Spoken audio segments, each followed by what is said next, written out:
musidɓe barkimɓe joni mi jokkanay on musidɗo meɗen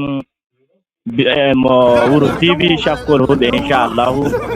keɗitemo seeɗa kadi ndaare pawoɗa. Ɓe joton ɗo kamɓe ɗiɗo goto de ɓe fu on andi ɓe goto en kaw turarara wato neɗɗo gimowo nder lesdi Nigeria. Neɗɗo goto kanko woni wato Nuhu Ribado de in pullo kamano ɗo kama Nuhu Ribado kan woni mawɗo tsaro leydi Nigeria gaba go'o kanko woni hokkayɗo shugaban ƙasa gaba go'o shawara dow ko shafi tsaro nder leydi Nigeria mana National Security Advisor wonɗo on kettinake sosai on nanay imo metira fulfulde asali dama o pullo kamma bo on nani matsayi ɗum o woni ginnon ma'ana in neɗɗo mawɗo sosai kama e nder gwamnati Hammadou Musale Nabiu. Yo jama'a assalamu alaikum bandiraɓe am fulɓe hande Allah waddiyam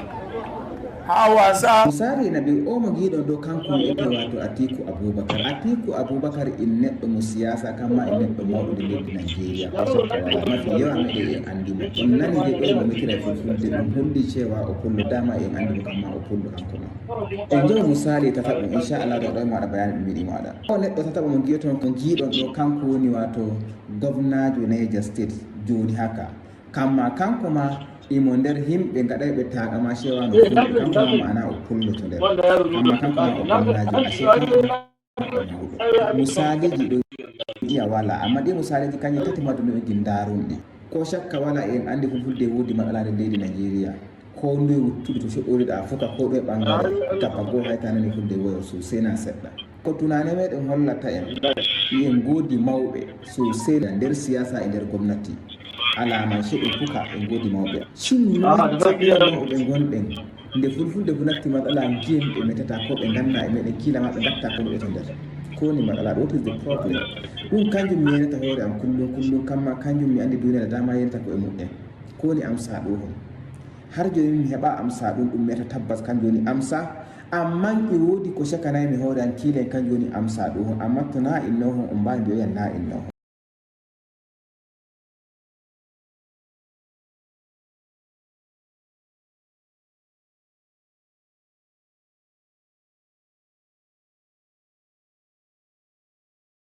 mafi yawa maɓɓe yimɓe gonɓe nder musidɓe acce hakke ko emin godi caɗele haɓuji ka ɗo sengo amen wallani hay ɗum mo siyasa wodi ko o pullo ko na o pullo kanjum woni dama mo siyasa dama e waɗa gaɗay ɗo